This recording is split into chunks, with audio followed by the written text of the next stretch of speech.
Tonight, new concerns inside the U.S. defense community over a Russian military satellite exhibiting some very strange behavior. Our Brian Todd is on the story for us. Brian, why are officials keeping an eye on this particular piece of equipment? It's very interesting. It is, Jim. They're doing that because this satellite seems to have done something that U.S. officials admit they have never seen before. It has birthed two other satellites, according to experts, and they're worried the Russians could use it as a weapon in space. Blasting off from a Russian cosmodrome, a Soyuz rocket surges into space. Its payload, a military satellite shrouded in mystery. That was in June of last year. Tonight, space and military analysts are investigating whether that satellite is the same one which a top U.S. arms control official said this week was exhibiting, quote, abnormal behavior. When you look at the entire Russian catalog, this satellite and its children are the ones that jump out as the ones that are acting in an unusual way. The satellite's children?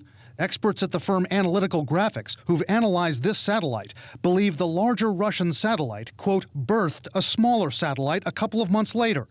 Then, a couple of months after that, the smaller Russian satellite birthed an even smaller satellite. Almost like a Russian nesting doll. The Russian Ministry of Defense even announced the first birthing, saying the smaller satellite would, quote, inspect the condition of the larger one. But experts are worried the Russians could be testing it out for military purposes. The fact that it's the MOD announcing it, the Ministry of Defense announcing that, and it's a secret mission, clearly that's, even if it's a test satellite, it's got some kind of military purpose in what it's testing. What kind of military purpose? The Pentagon and U.S. Air Force Space Command won't say specifically what they believe the Russian satellites could do.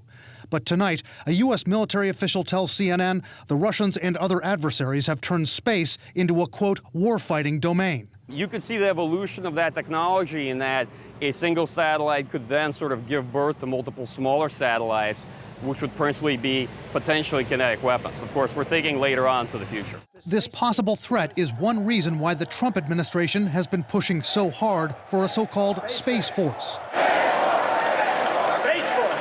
U.S. military officials have told CNN the Russians have already developed a satellite called Cosmos 2499.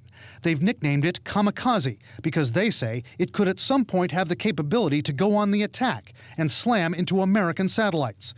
Experts say the Russians could use satellites to jam American satellites, intercept or disrupt crucial communications. A lot of our image surveillance reconnaissance means are space-based, so it's really more the United States' ability to see in support of its forces that potentially is threatened.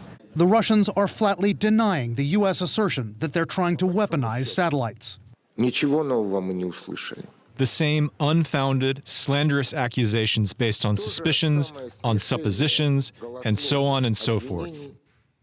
In denying that they have weaponized satellites, the Russians are again pressuring the Americans to join a treaty that would ban weapons in space. The U.S. government has resisted joining that treaty, saying there's no way to verify that Russia and China are curtailing their weapons. And U.S. officials say the treaty has too many loopholes to allow those countries to actually build their weapons capability. Jim, looks like we have a genuine arms race in space going on right now. Very worrying development. Brian Todd, thank you very much.